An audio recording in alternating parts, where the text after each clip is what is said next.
الجيل الذهبي. اخيني واحد من الناس كي كبرت في البلاد وانتقاني مريض لازم يهزوني الاستعجالي، اذا هذوني الاستعجالي اعرف هذيك اللي هي زريق. لازم دوب ما توصل تدخلوك لك البيت تخرخط سروالك وتفقس وشتب بعطيه.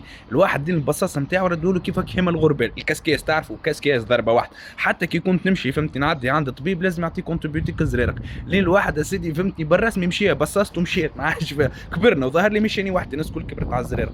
مشيت ليمات جيت ليمات كبرنا شويه اخوي وهاجرنا جينا لاوروبا. كي جينا لاوروبا صاحبي يتبدل عليك الطقس والماكله وكل شيء. اول ما جيت ما با 4 5 ايام بحذا خويلتي خويا يمكن الجاسترو ولا الدياري. هذا يا سيدي عباره على الخريان لا ارادي، ما تنجمش شد لازم فهمتني صبعك في البصاصه وتجري للتواليت صاحبي. حاشاكم وربي يبعدكم عليه. نهار لو نهار الثاني ما بيتش نبر، خالتي قالت لي هكا محله نزل الاستعجالي. يعني في راسي دوك مشيت استعجالي مشيت زريق هكا وقلت اخويا حتى في فرنسا باش يتكشفوا عليا. اخويا قاعد نستنى وكل نص ساعه في استعجالي. اخويا دخلوني لك البيت، كي دخلوني للبيت وخيكم يعني ما نعرفش باش يعديوا عليا. نعمل كيما هكا قمت نخرخط في السروال ونستنى فيهم باش يجيو باش في فيت فين هطيح السروال يزرقوا لي ونخرج. عاد دخلت الفرمليه تفجعت معلم فهمتي مشيت تجري فهمتي ناديت لي الطبيب. الطبيب ضارب بي عربي شويه شبيك خليت نحي في سروالك يا صاحبي. قلت اخويا فهمتي باش تزرقوا لي علاش خلي داخل بيت دعاره انت سروالك هز وكل فضيحه اللي كليتها في حياتي. قلت ينعل دين ام الزريرق وينعل دين ام الحاله المزمره.